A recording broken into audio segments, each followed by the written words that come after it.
ሰላም ጤና ይስጥልን የተወደዳችሁ የጎህ ቴሌቪዥን አድማጭ ተመልካቾቻችን እንደምን ቆያችሁን ከሀገር ውስጥና ከባህር ማዶ የመራረጥናቸውን ዜናዎች ይዘንላችሁ ቀርበናል ለቻናላችን አዲስ ከሆናችሁ ቻናላችንን ላይክ ሼር ሰብስክራይብ በማድረግ አብራችሁን ቆዩ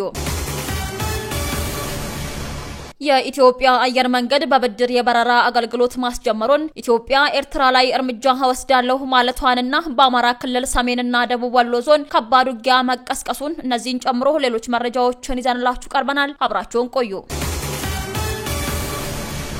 የኢትዮጵያ አየር መንገድ መንገደኞች ከተጓዙ በኋላ የበረራ ክፍያቸው መፈጸም የሚችሉበትን የብድር አሰራር አስጀመረ። የኢትዮጵያ አየር መንገድ ከኳንተም ቴክኖሎጂና ከኦሮሚያ ባንክ ጋር በመተባበር መንገደኞች ከተጓዙ በኋላ የበረራ ክፍያቸው መፈጸም የሚችሉበትን የዲጂታል ብድር አሰራር አስጀምሯል። ሶስቱ ተቋማት ሚልኪ ዲጂታል የብድር አገልግሎትን በመጠቀም መርሃ ግብሩን አብሮ ለመስራት የሚያስችል በአሁን ይብረሩ በኋላ ይክፈሉ መርሃ ግብር አብሮ ለመስራት የሚያስችል የመግባቢያ ስምምነት ተፈራርመዋል። በዚህም የኦሮሚያ ባንክ በቅርቡ ስራ ላይ ያዋለውን ሚልኪ ዲጂታል የብድር አገልግሎት መተግበሪያን በመጠቀም የኢትዮጵያ አየር መንገድ ደንበኞች ገንዘብ ቢያጥራቸው ያለምንም ማስያዣና ዋስትና በሚልኪ ተበድረው የበረራ ትኬት በመቁረጥ ከበረሩና ጉዳያቸውን ከፈጸሙ በኋላ ተረጋግተው የሚከፍሉበት አይነተኛ አማራጭ መመቻቸቱ ተነግሯል። በዚህም መሰረት ደንበኞች ጊዜያዊ የገንዘብ እጥረት ሳያሳስባቸው ሚልኪ መተግበሪያን በመጠቀም የአየር ትኬታቸውን በመቁረጥ ሀገር አቀፍም ሆነ ዓለም አቀፍ በረራዎችን ካከናወኑና ጉዳያቸውን ከፈጸሙ በኋላ ስራቸውን እየሰሩ እንዲከፍሉ እድል ተፈጥሮላቸዋል ተብሏል። የሶስቱ ተቋማት ስትራቴጂካዊ አጋርነት የጥሬ ገንዘብ ዝውውርን በመቀነስ የኢትዮጵያን ዲጂታላይዜሽን ጉዞ ከማዘመንና የፋይናንስ አካታችነትን ከመደገፍ በተጨማሪም የዜጎችን ዘርፈ ብዙ እንቅስቃሴ በእጅጉ ያሳልጣል ተብሎ እንደሚታመን ተነግሯል። ኢትዮጵያ ኤርትራ ላይ እርምጃ እንደምትወስድ አስጠነቀቀች። ኢትዮጵያ ከወራት በፊት ኤርትራ በውስጥ ጉዳዮች ጣልቃ እየገባች ነው በማለት ለተባበሩት መንግስታት ድርጅት ያቀረበችውን ስሞታ ምላሽ ሳይሰጥበት ሁለተኛ ደብዳቤ ማስገባቷ ተሰምቷል። የኢትዮጵያ ውጭ ጉዳይ ሚኒስተር በኤርትራ በውስጥ ጉዳዮች ጣልቃ እየገባች ነው የሚል ክስ ለሁለተኛ ጊዜ በደብዳቤ ማቅረቡን ለመንግስት ቅርበት ያለው ሆርን ሪቪው ዘግቧል። ከአራት ወራት ገደማ በኋላ ለሁለተኛ ጊዜ ለመንግስታቱ ድርጅት የገባው ደብዳቤ ኤርትራ የኢትዮጵያ መንግስት ተፋላሚዎችን በማስጠቃትና ከህወሓት ጋር በማበር የሚከስ ነው። ለተባበሩት መንግስታት የተላከው ደብዳቤ ኤርትራ ታጣቂዎችን በማስታጠቅ ኢትዮጵያን በማተራመስ ተጠምዳለች በማለት ይከሳል። ይሁን እንጂ ኤርትራ የትኞቹ የታጠቁ ኃይሎች እንደምታስታጥቅ ደብዳቤው በስም ጠቅሶ ያቀረበው ዝርዝር መረጃ የለም። በአሁኑ ወቅት በተለያዩ አካባቢዎች ከመንግስት ጋር የሚፋለሙ የታጠቁ ኃይሎች ያሉ ሲሆን የአማራ ፋኖ ኃይሎችና የኦሮሞ ነጻነት ሰራዊት ኦነግ ሸኔ ዋናዎቹ ናቸው። ምንም እንኳን በግልጽ በደብዳቤው ላይ ባይገለጽም ኤርትራ የፋኖ ኃይሎችን እንደምታስታጥቅ በኢትዮጵያ መንግስት ባለስልጣናት በኩል በተለያዩ አጋጣሚዎች ይገለጻል። የክስ ደብዳቤው ኤርትራ የፕሪቶሪያው ሰላም ስምምነትን ለማፍረስ ከህወሓት ጋር በአጋርነት የተንቀሳቀሰች መሆኑን ይገልጻል። ኤርትራ ከህወሓት ጋር የጀመረችው ግንኙነት ስምምነቱን ከማፍረስ ባሻገር የኢትዮጵያን ሉዓላዊነት እስከ መጣስ የዘለቀ መሆኑን በደብዳቤው ተመላክቷል። ኢትዮጵያ ለሁለተኛ ጊዜ ለመንግስታቱ ድርጅት ባቀረበችው ደብዳቤ ኤርትራ ያደረገች ነው የተባለውን ጣልቃ ገብነት በሉዓላዊነት ላይ የተጣቃ አደጋ ነው ብላለች። መንግስት የሀገሪቱን ሉዓላዊነት ለማስጠበቅና በውስጥ ጉዳዮች የውጭ ጣልቃ ገብነቶችን ለመመከት ህጋዊ አግባብነት ያላቸውን እርምጃዎች ሊወስድ እንደሚችልም ጠቁሟል። ምንም እንኳን ኤርትራ በኢትዮጵያ የውስጥ ግጭቶች እጅ የለበትም ብትልም በተለይም ከህወሓት ጋር የጀመረችው ግንኙነት በተናጠል ድንበር እስከ መክፈት የዘለቀ ሆኖ ታይቷል። የህወሓትና የኤርትራ መንግስት የሚዲያና የፕሮፓጋንዳ ሰዎች ስም የጀመረው ጽምዶ የተሰኘው ግንኙነት በህዝብ ለህዝብ ግንኙነት ስፋን እየተሰጠ መሆኑም ይነገራል። የትግራይ ዘር ማጥፋት ወንጀል ጥናት ኮሚሽን በትግራይ ሴቶች ላይ የጦር ወንጀል ተፈጽሟል ሲል መግለጹ ተዘግቧል። የመግለጫ የተሰጠው ኮሚሽኑ ለ3 ዓመታት ያህል ሲያጠናቸው በቆዩ ጉዳዮች መስከረም 25 2018 ዓመተ ምህረት ለሚዲያዎች በሰጠው መግለጫ ላይ ነው። ኮሚሽኑ በ6 የተከፋፈሉ 22 ዝርዝር ሪፖርቶችን እንዳሰናዳ የተገለጸ ሲሆን እነዚህን ሪፖርቶች የተባበሩት መንግስታት ድርጅትን ተመድን ጨምሮ ለሚመለከታቸው ተቋማት መላኩን አስረድቷል።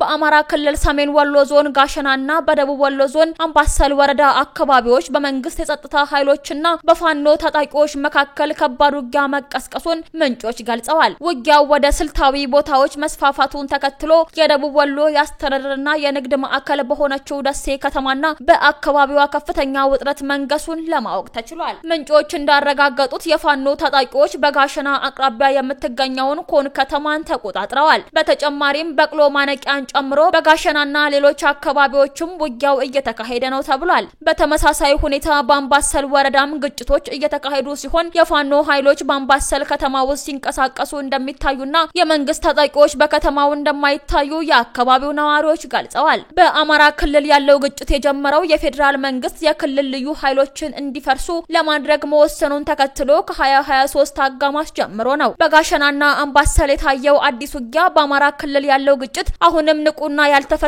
መሆኑን ያሳያል ተብሏል።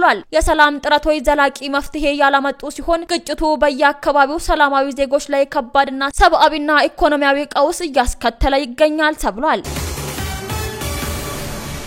በደቡብ ጎንደር የተከሰተውን የኮሌራ በሽታ ወረርሽኝ ለመቆጣጠር ጥረት ቢደረግም በቅርቡ በወረታ ከተማ 6 ሰዎች በበሽታው በአዲስ መያዛቸው ተጠቆመ። በኮሌራ ወረርሽኝ ለተያዙ ዜጎች በፍጥነት የሕክምና አገልግሎት በመስጠቱ እንደሞት ያለ የከፋ አደጋ አለመከሰቱን የደቡብ ጎንደር ዞን ጤና መምሪያ አስታውቋል። የመምሪያው ኃላፊ አቶ ሙላት አሻግሬ እንደተናገሩት በአካባቢው ወረርሽኙ ከተከሰተበት ከሐምሌ ወር 2017 ዓ.ም ጀምሮ እስካሁን ድረስ 43 ሰዎች በበሽታው ተይዘዋል ብለዋል። ምንም እንኳን እነዚሁ ሰዎች የወረርሽኙ ተጋላጭ ቢሆኑም መልካም በሚባል የጤና ሁኔታ ላይ እንደሚገኙ ገልጸዋል። በኮሌራ በሽታ ወረርሽኝ ተጋላጭ የሆኑ ወረዳዎችና አካባቢዎችን መለየትና እነዚህን ወረዳዎች ቅድመ ዝግጅት እንዲያደርጉ ለመግባባት ጥረት ሲደረግ እንደነበር የተገለጸ ሲሆን ደራ፣ ፎገራና ሊቦ ከመከም ወረዳዎች በመጀመሪያ ደረጃ ስጋት ውስጥ የገቡ ወረዳዎች መሆናቸው ተጠቅሷል። በእነዚህ ስፍራዎች የበሽታውን ስርጭት ለመክታት በተደረጉ ስራዎች ወደ መቆጣጠር ደረጃ መደረሱን አቶ ሙላት ተናግረው ከወረታ ከተማ ውጪ ከመስከረም 12 ጀምሮ ምንም በበሽታው የተያዙ ሰዎች ኬዝ አለመኖሩን አስረድተዋል። ነገር ግን ከሰሞኑን ወረታ ከተማ ላይ 6 ሰዎች በአዲስ በሽታው መያዛቸውን ጠቁመው እነዚህ ሰዎች ሕክምና እንዲያገኙ ተደርጓል ነው ያሉት። እንዲሁም የኮሌራ በሽታ ወረርሽኝ ተጋላጭ የሆኑ የጸበል ቦታዎችን መለየት መቻሉን የገለጹት ኃላፊው ከሃይማኖት አባቶች ጋር በመሆን ለህብረተሰቡ ግንዛቤ ለመፍጠር መግባባት ላይ ተደርሷል ሲሉም ጨምረው ገልጸዋል። የትራንስፖርትና ሎጂስቲክ ሚኒስቴር ከሀገር ውስጥ የተፈጥሮ ጋዝ ማምረት ጋር በተያያዘ የትራንስፖርት ዘርፉን ወደ ተፈጥሮ ጋዝ ኃይል ለማሸጋገር የሚያስችል የማስታወቂያ መግለጫ አወጥቷል። ሚኒስቴሩ በትላንትናው ዕለት ባወጣው መግለጫ መሰረት በቀጣይ ጊዜያት በተፈጥሮ ጋዝ የሚንቀሳቀሱ ከባድ ተሽከርካሪዎች ብቻ ወደ ሀገር ውስጥ እንዲገቡና እንዲሰሩ እንደሚፈቅድ አስታውቋል። ይህ ውሳኔ የሀገር ውስጥ የተፈጥሮ ጋዝ ሀብትን ለመጠቀም የተቀመጠውን አቅጣጫ ተከትሎ የመጣ ሲሆን በተፈጥሮ ጋዝ የማይሰሩ ከባድ መኪናዎችን ወደ ሀገር ውስጥ ማስገባት ከዚህ በኋላ በፍጹም እንደማይፈቀድ ለሁሉም ባለድርሻ አካላት አሳውቋል። ሚኒስተሩ በተለይ ለአስመጪዎች ጥብቅ ማስጠንቀቂያ አስተላልፈዋል። አስመጪዎች ከትራንስፖርትና ሎጂስቲክ ሚኒስቴር የማስገባት ፍቃድ ሳያገኙ ምንም አይነት ከባድ ግዢ እንዳይፈጽሙ አሳስበዋል። ማስታወቂያው ከወጣ በኋላ የሚደረጉ ማንኛውም ግዢዎች የማስገቢያ ፍቃድ የማያገኙ በመሆኑ ግዢው በተፈጥሮ ጋዝ በሚንቀሳቀሱ ከባድ መኪናዎች ብቻ የተገደበ እንዲሆን ሚኒስተሩ ገልጿል። ውድ አድማጭ ተመልካቾቻችን ለሰዓቱ ያዘጋጀንላችሁ መረጃዎቻችን እነዚህን ይመስሉ ነበር። አብራችሁን ስለነበራችሁ ከልብ እናመሰግናለን። በያላችሁበት ሰላም ቆዩን።